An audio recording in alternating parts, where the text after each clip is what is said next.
na Bíblia, com o pastor Natanael Rinaldi.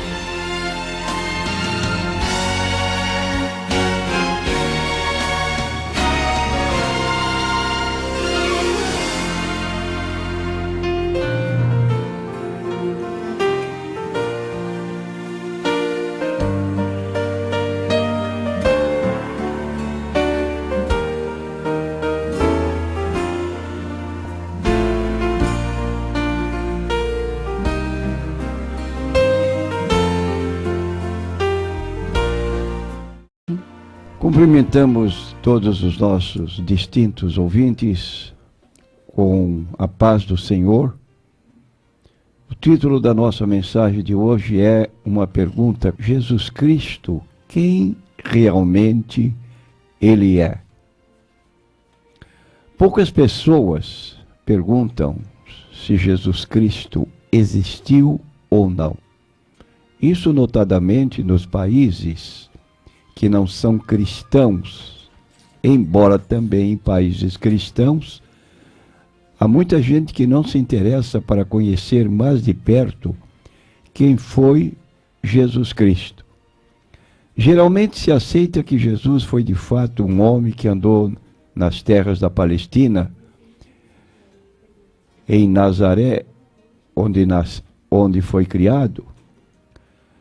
Há quase 2.000 anos, o debate começa quando se analisa o assunto da completa identidade de Jesus. Quase todas as grandes religiões ensinam que Jesus foi um profeta, um bom mestre ou um homem piedoso. O problema é que a Bíblia nos diz que Jesus foi infinitamente mais do que um profeta, mais do que um bom mestre, mais do que um líder religioso ou um homem piedoso. Então, quem Jesus afirmou ser? Segundo a Bíblia, vamos entender que Jesus, durante o seu ministério, fez declaradas afirmações que não só surpreenderam os seus contemporâneos, mas que ainda hoje surpreende muita gente religiosa.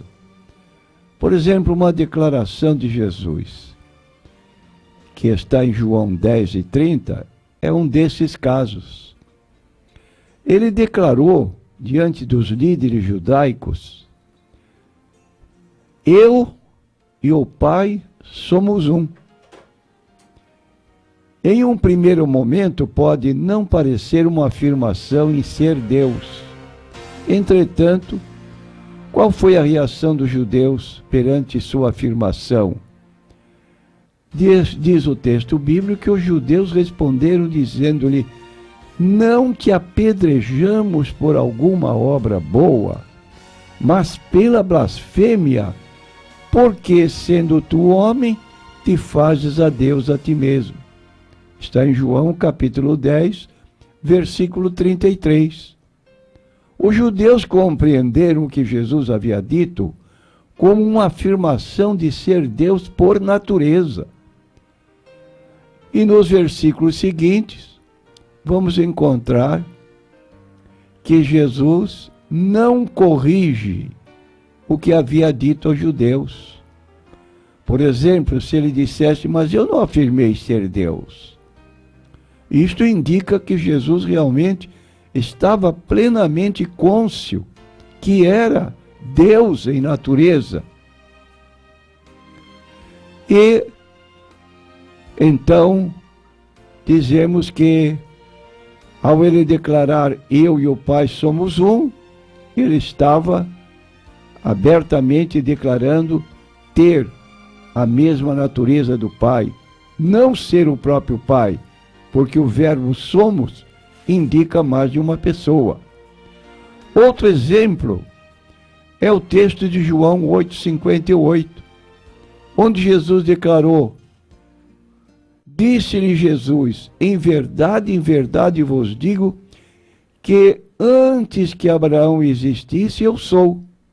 Mais uma vez, em resposta, os judeus tomaram pedras para atirar em Jesus, como nós lemos em João 8,59. Ao anunciar sua identidade como eu sou, Jesus fez uma aplicação direta do nome de Deus usado no Antigo Testamento, no livro de Êxodo 3,14. Eu sou. Porque os judeus, mais uma vez, se levantaram para apedrejar Jesus, se ele não tivesse dito algo que creram ser uma blasfêmia, ou seja, uma autoafirmação em ser Deus. Lendo João, capítulo 1, versículo 1, nós lemos a declaração: e o Verbo era Deus, isto é, tinha a mesma natureza do Pai. E em João 1,14 diz que o Verbo se fez carne. Isto mostra claramente que Jesus é Deus em carne. Certa ocasião, durante o ministério de Jesus, um dos discípulos que nós conhecemos muito pelo nome, Tomé, o discípulo, como dissemos, declarou a Jesus assim diante dos demais: Senhor meu e Deus meu, conforme o registro de João 20, 28. Jesus não o corrige, e o apóstolo Paulo o descreve como grande Deus e nosso Senhor Jesus Cristo, em Tito 2:13. O apóstolo Pedro, por sua vez, declara: nosso Deus e Salvador Jesus Cristo. 2 Pedro, capítulo 1, versículo 1.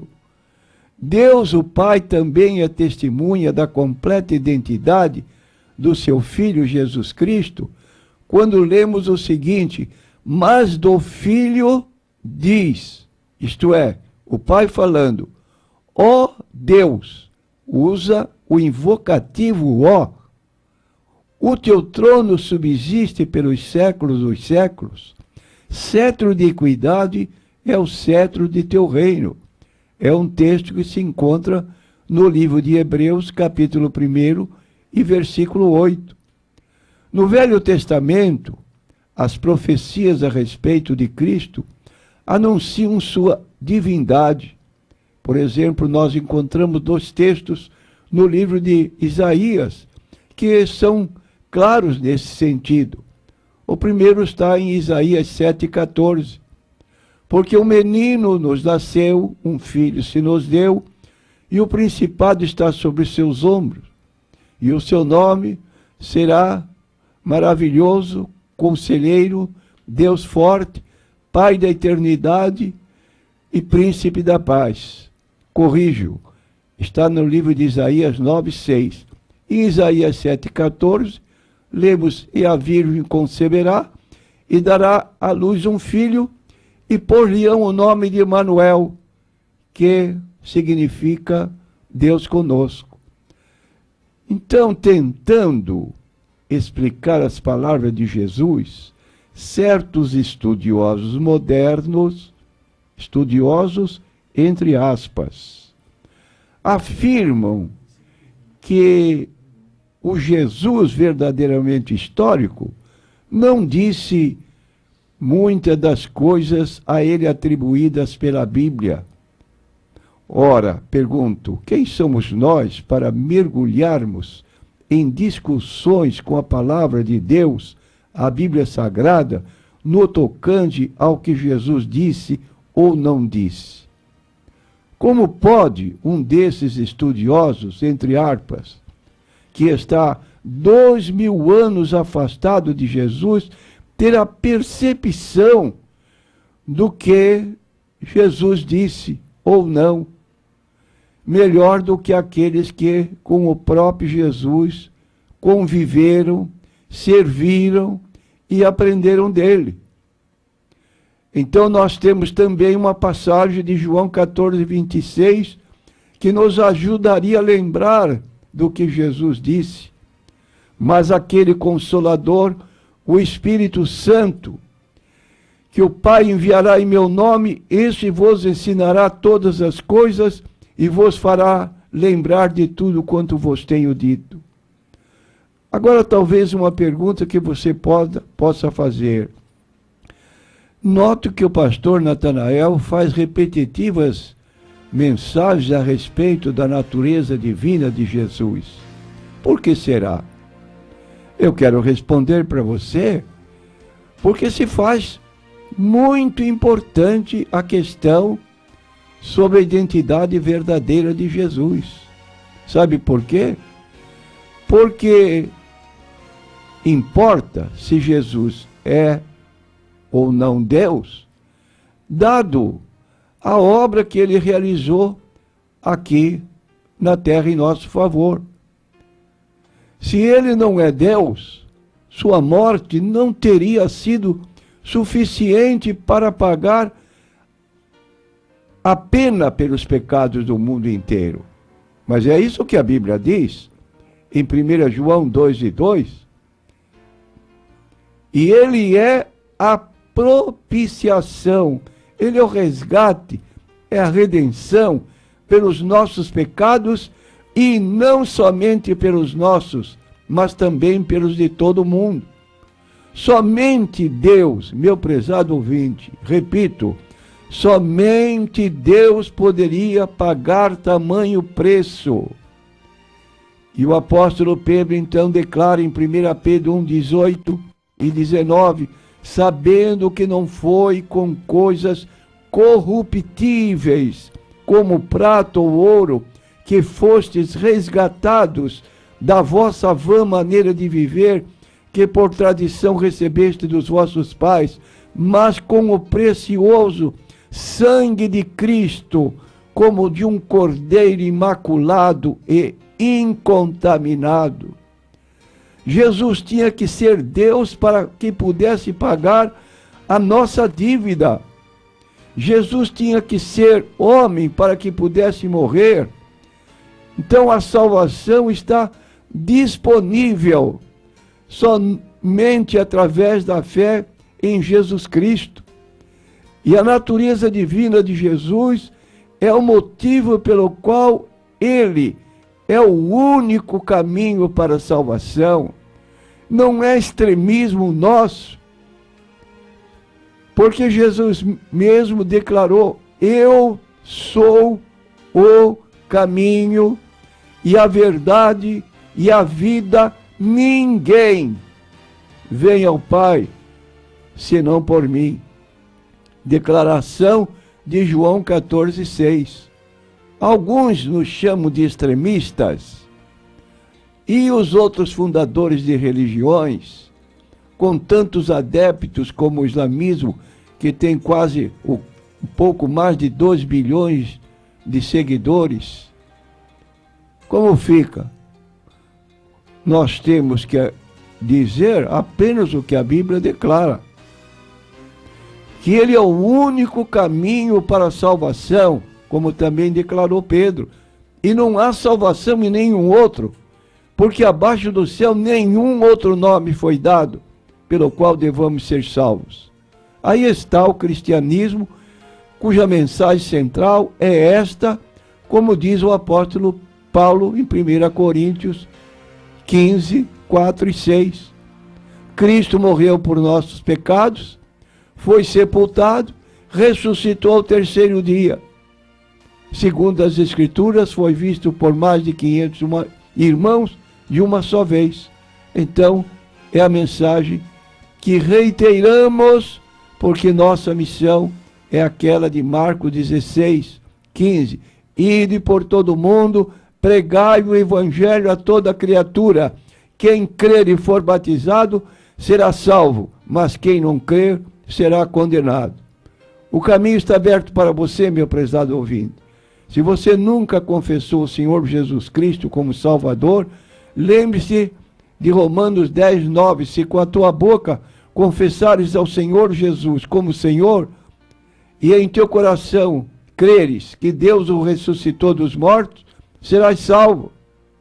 Faça isso, aceitando a Jesus com seus próprios lábios. Amém.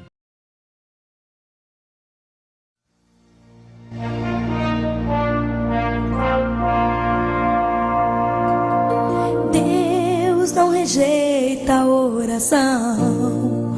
Oração é alimento.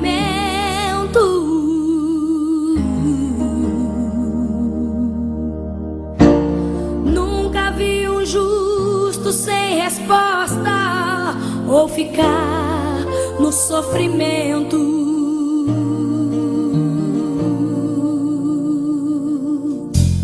Basta somente esperar o que Deus irá fazer.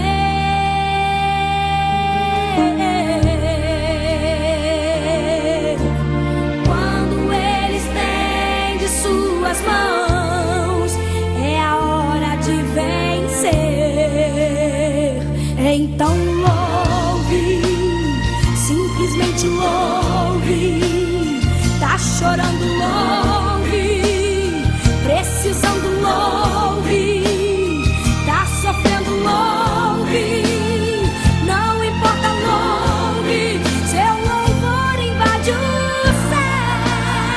céu. Deus vai na frente, abrindo o caminho, quebrando as correntes, tirando os espinhos. Ordena aos anjos pra contigo lutar. Ele abre as portas pra ninguém mais fechar. Ele trabalha para o que nele confia, caminha contigo de noite ou de dia. Erga suas mãos, sua bênção chegou. Comece a cantar com muito louvor, com muito louvor, com muito louvor, com muito louvor.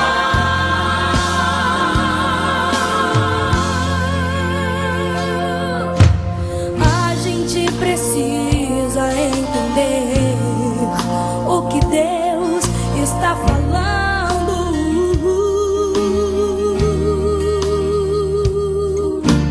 Quando Ele fica em silêncio, é porque está trabalhando.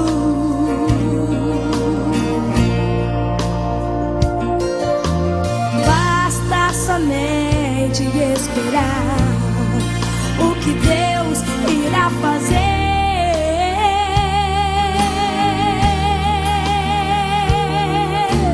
Quando Ele estende suas mãos, é a hora de vencer.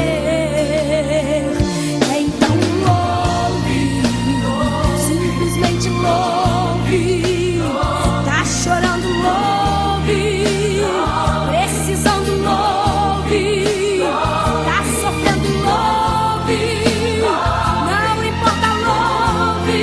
Seu louvor invade o céu. Deus vai na frente, abrindo o caminho, quebrando as correntes, tirando os espinhos. Ordena aos anjos pra contigo lutar. Ele abre as portas pra ninguém mais fechar. Ele trabalha pra o que nele confia, caminha contigo de noite ou de dia. Erga suas mãos, sua bênção chegou.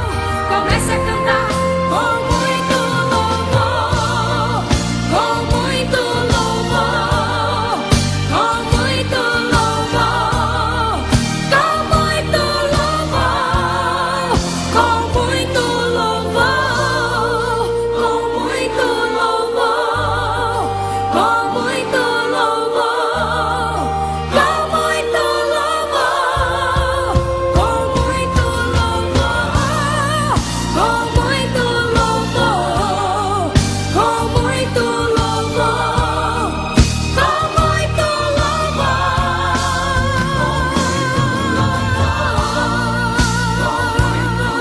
Adora ao Senhor,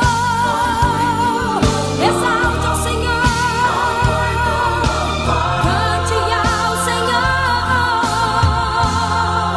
com muito louvor.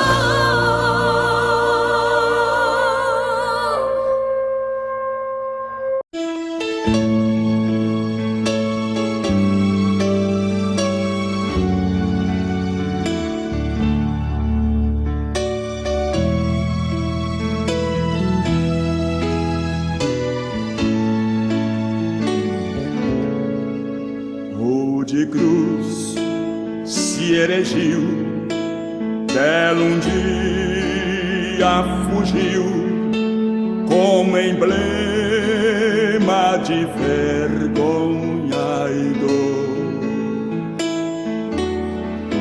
Mas contemplo esta cruz, porque nela Jesus deu a vida por mim, pecador.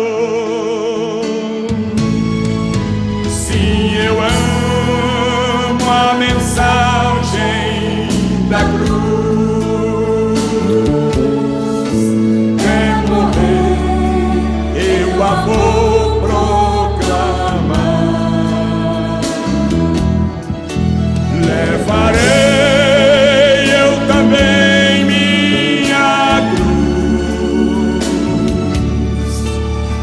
por uma coroa trocar. Desde a glória dos céus, o Cordeiro de Deus ao Calvário humilhante bastou.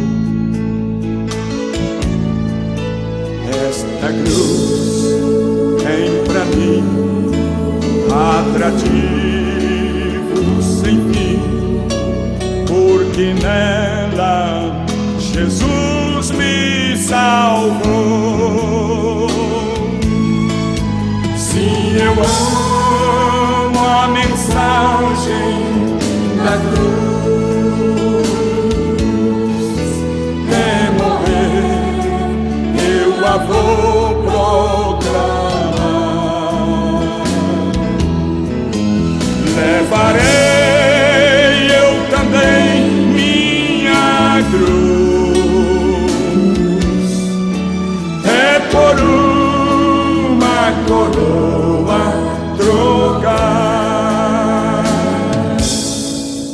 Nesta cruz padeceu e por mim já morreu meu Jesus, para dar-me o perdão. Eu me alegro na cruz, dela vem graça e luz para minha santificação.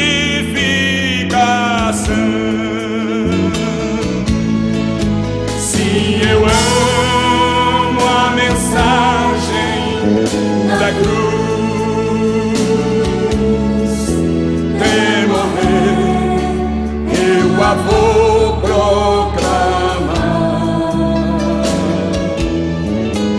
Levarei eu também minha cruz, é por uma coroa trocar.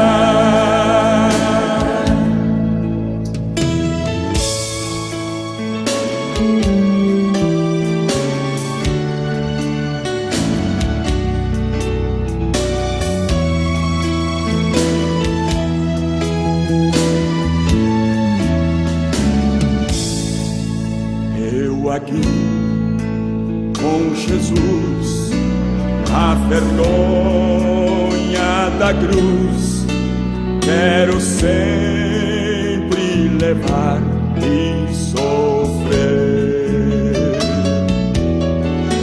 Cristo vem me buscar e com Ele no lar uma parte da glória de ter.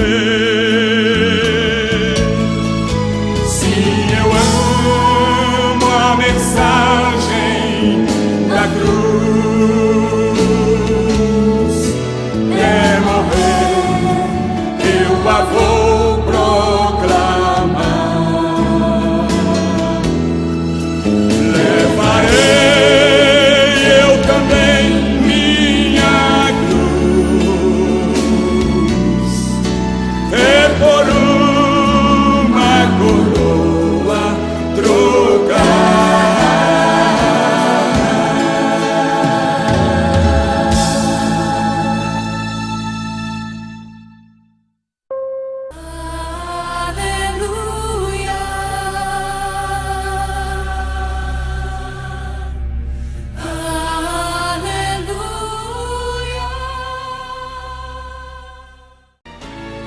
E agora nós vamos para o quadro Perguntas e Respostas. E temos a nossa primeira pergunta, é do Joel, do bairro Santo Antônio, no Guarujá. Eu ouvi um pastor dizer que há diferença entre ser cheio do Espírito Santo e ter fé. Ele usou como base a passagem de Barnabé em Atos capítulo 11, versículo 24. Pergunto, é possível ser cheio do Espírito Santo e não ter fé? Eu quero dizer que condição para receber o Espírito Santo é preciso ter fé para receber. Se não tiver fé, obviamente não receberá o Espírito Santo no que concerne o dom, no sentido de manifestações, que nós temos em 1 Coríntios capítulo 11, onde o apóstolo enumera 9 dons do Espírito Santo. Agora, quando Jesus prometeu enviar o Espírito Santo e disse para eles, como lemos em Atos 1 e 4, permanecer em Jerusalém, porque dentro de dias serão batizados com o Espírito Santo. Eles permaneceram 10 dias em oração. Para permanecer 10 dias em oração, significa que eles tiveram fé, creram. E crer é ter fé. Fé é crer. Obviamente, o Espírito Santo desceu no dia de Pentecostes como resultado da fé. Agora, quanto a textos específicos, como o citado de Atos 11, 24, se notabiliza em Barnabé um homem dessa estirpe, que ele, além de ser um homem generoso, ele era um homem de fé.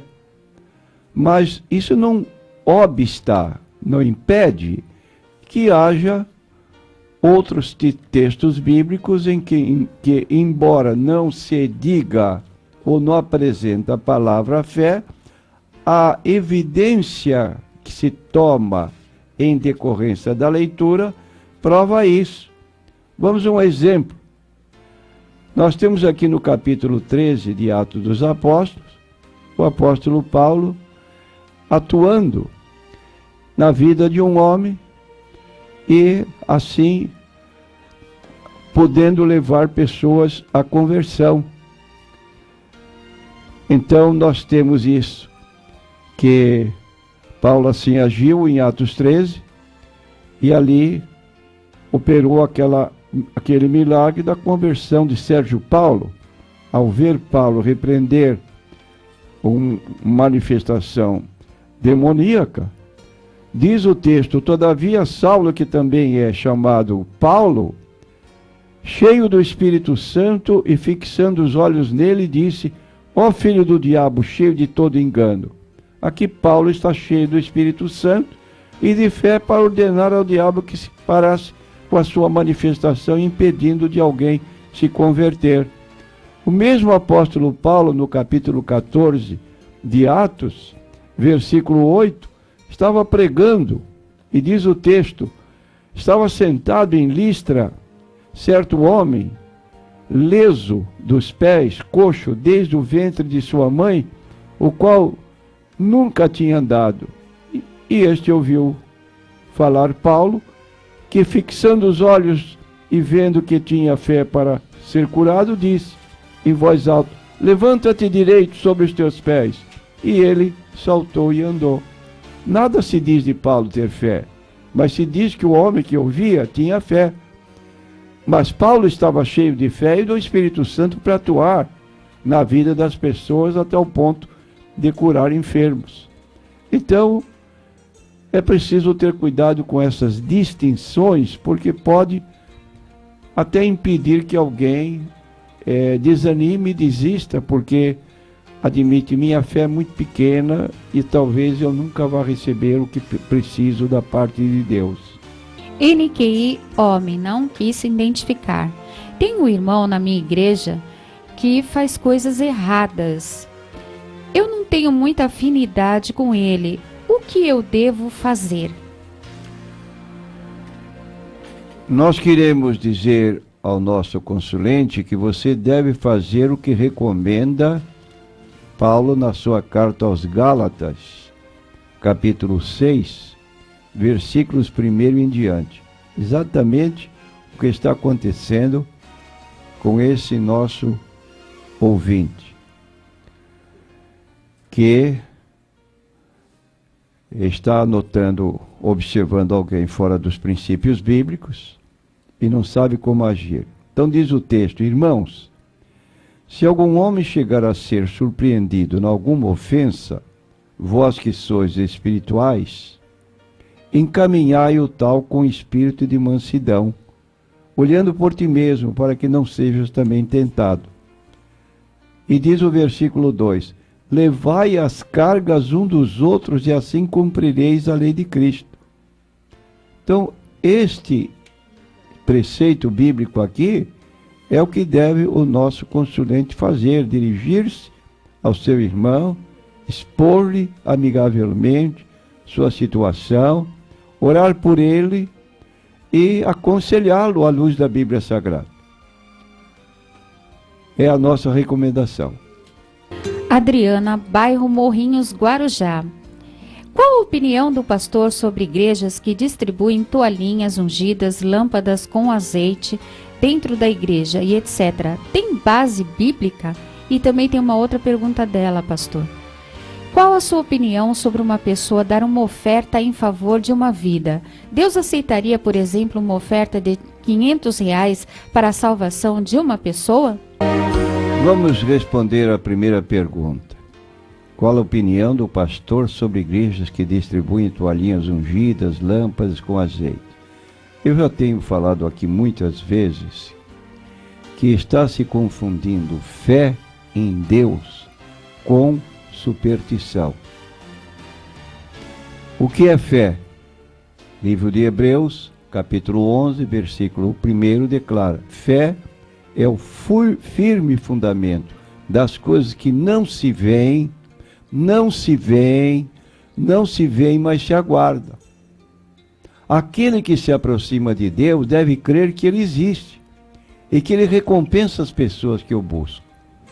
Ora, uma pessoa que precisa usar toalhinhas ungidas, lâmpadas com azeite dentro e outros objetos para que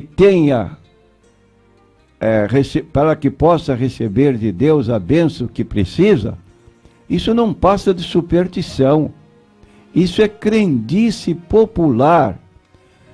Por que superstição? Porque superstição é a transferência da fé em Deus, que não se vê, para um objeto que se vê como ponto de contato, para despertar a fé. Isso é subterfúgio. Mesmo porque tais objetos não são fornecidos gratuitamente, mediante um pagamento. Então não confundamos fé com superstição. Em Marcos 11, 22, Jesus declarou: tende fé em Deus. Aquele que se aproxima de Deus deve crer que Ele existe e que Ele recompensa as pessoas que o buscam. Então, essa forma de se portar não tem base bíblica, é um retorno, é um retrocesso na vida cristã. E eu digo para você, meu prezado ouvinte, cuidado, porque você precisa seguir a Jesus de modo bíblico e não do modo que pessoas estão introduzindo certas posições contrárias à Bíblia Sagrada. Agora, eu acredito aqui que a nossa irmã Adriana deve ter entendido a colocação do pastor que pediu oferta, talvez para ministrar trabalhos de evangelização. Por quê? Porque a ordem de Jesus é pregar evangelho. E existem muitas situações em que não há essa oportunidade nem para comprar folhetos, para distribuir àqueles que estamos evangelizando.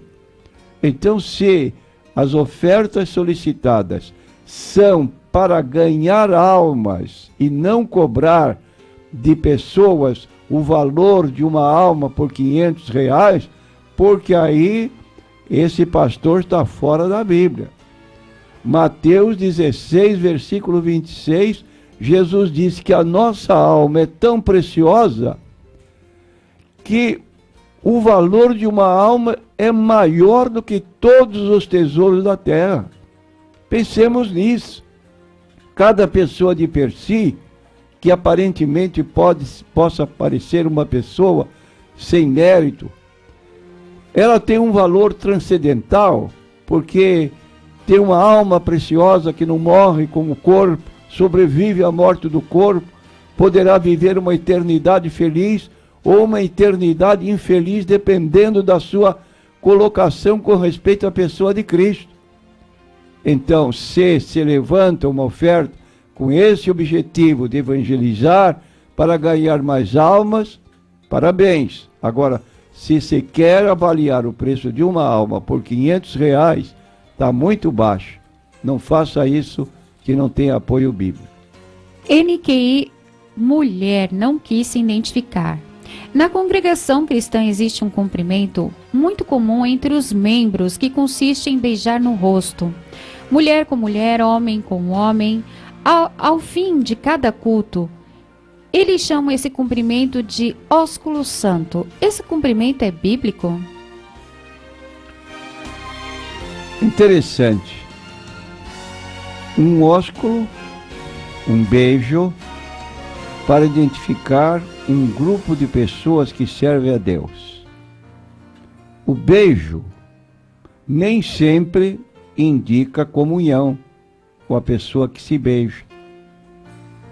Por que não ocorre isso?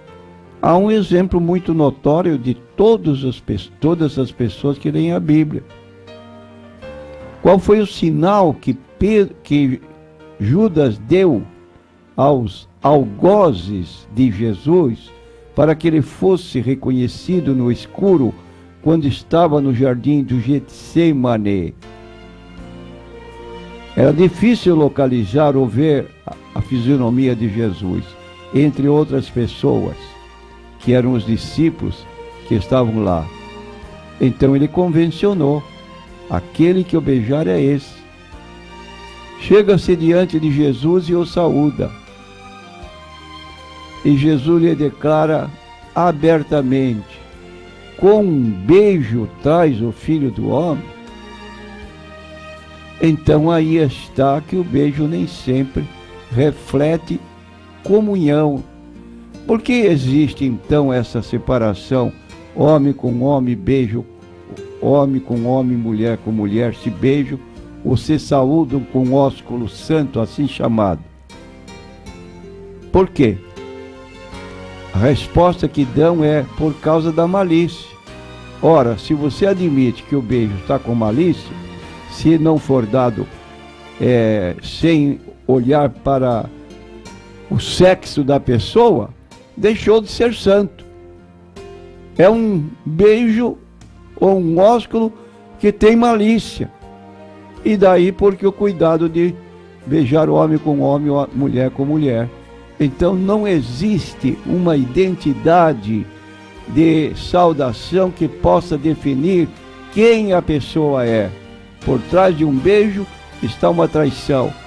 E tenhamos cuidado para não levar as coisas de Deus a esse espetáculo de dizer nós temos a saudação bíblica, porque nos saudamos com o ósculo santo. Uma saudação como Jesus fez depois de ressuscitado, que apareceu aos discípulos.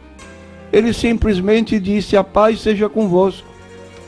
Por que nós dizemos a paz do Senhor? Porque Jesus é o nosso Senhor. Ninguém pode ser cristão se não aceitar Jesus como Senhor e Salvador.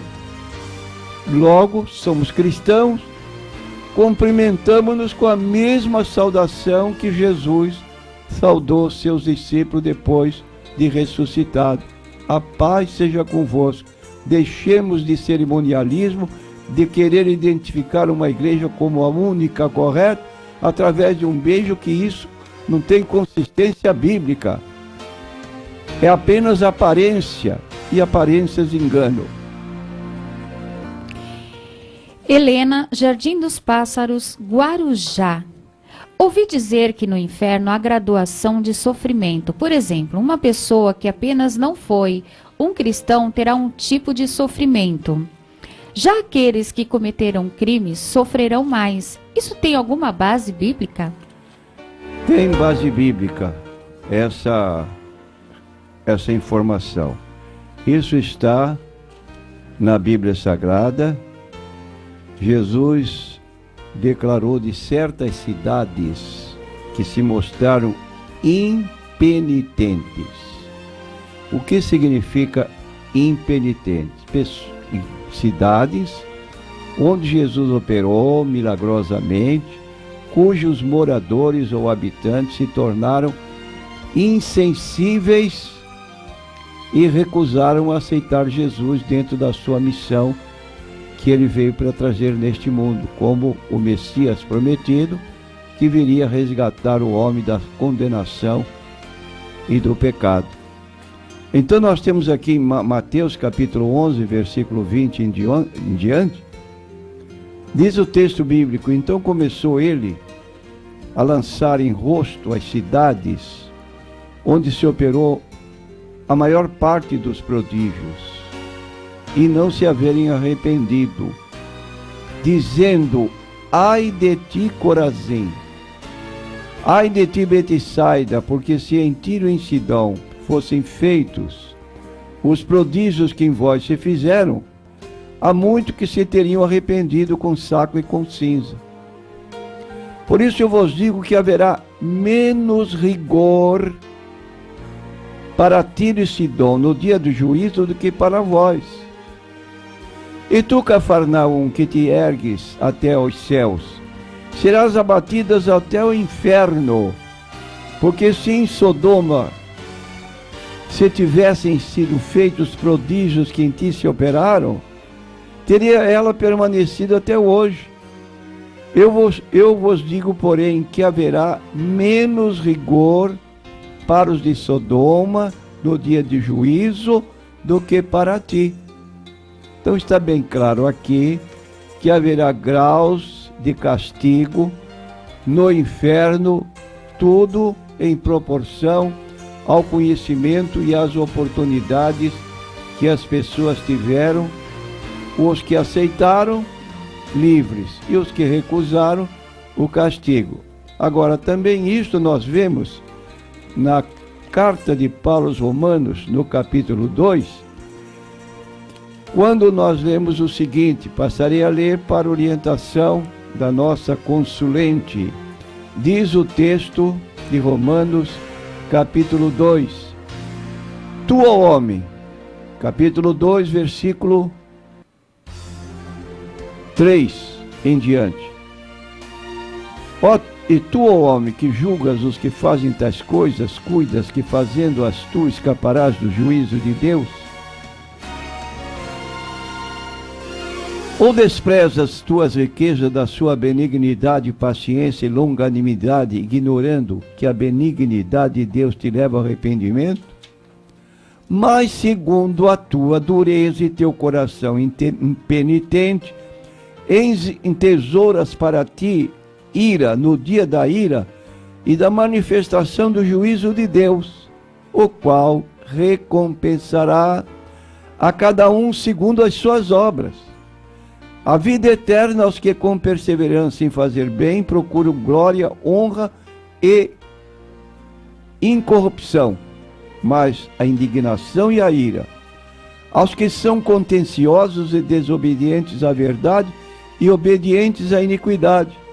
Tribulação e angústia sobre toda a alma do homem que faz o mal, primeiramente do judeu e também no grego.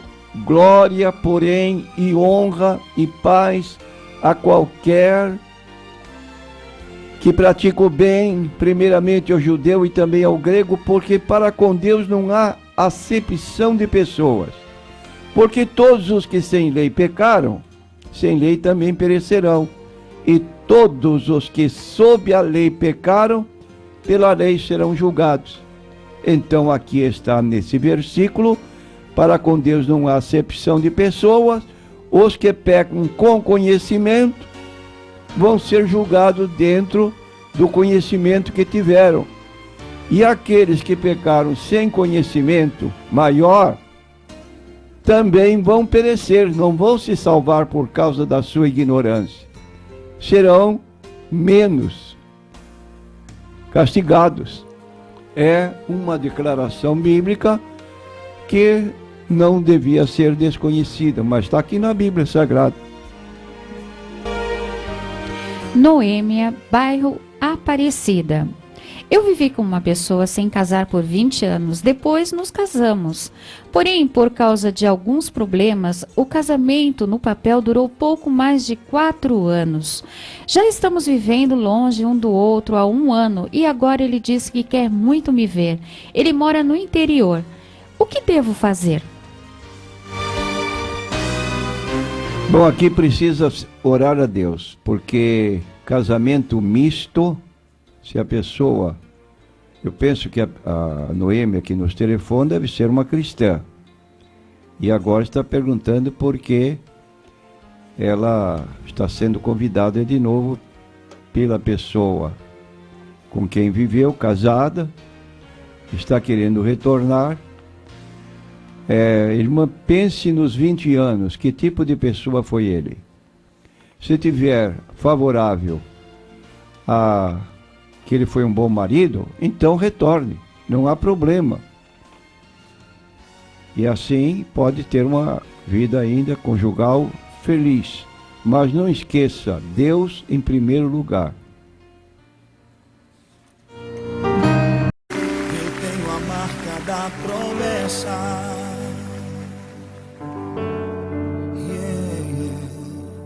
Se tentam destruir-me, zombando da minha fé e até tramam contra mim. Querem entulhar meus poços, querem frustrar meus sonhos e me fazer desistir. Mas quem vai apagar o selo que há em mim? A marca da promessa que ele me fez. E quem vai me impedir? Se decidido estou, pois quem me prometeu é fiel pra cumprir. O meu Deus nunca falhará. Eu sei que chegará minha vez, minha sorte ele mudará diante dos meus olhos. Se tentam destruir-me, zombando da minha fé e até tramam contra mim. Querem entulhar meus poços, querem frustrar meus sonhos e me fazer. Mas quem vai apagar?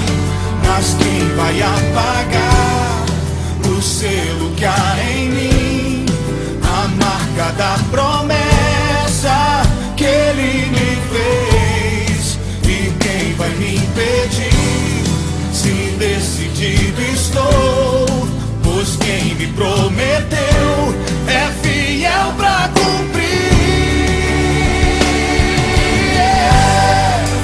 O meu Deus nunca falhará.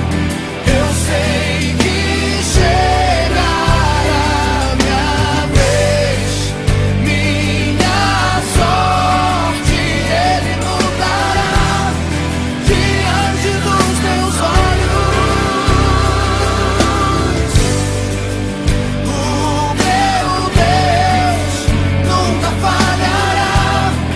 Eu sei que chegará minha vez, minha sorte ele mudará diante dos meus olhos. Eu tenho a marca da promessa. Declare, eu tenho a marca da promessa que ele me fez. Eu tenho a marca da promessa.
Jesus, ó, leva-me contigo para o teu gozo, teu eterno amor. Prezados telespectadores, nós estamos encerrando o nosso programa Consultando a Bíblia e queremos aproveitar o ensejo para convidá-lo e a sua excelentíssima família a visitar nossas igrejas nos endereços indicados em nosso programa. Lembrando agora ao prezado ouvinte que está escrito na Bíblia que muito pode a oração feita por um justo. Está em Tiago, capítulo 5, versículo 6, e então vamos orar em seu favor nesta hora.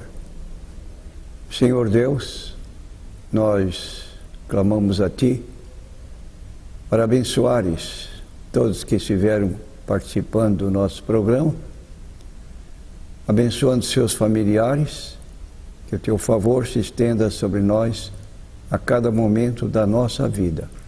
Dependemos de Ti e declaramos essa nossa dependência. Tudo te pedimos em nome do Senhor Jesus Cristo. Amém.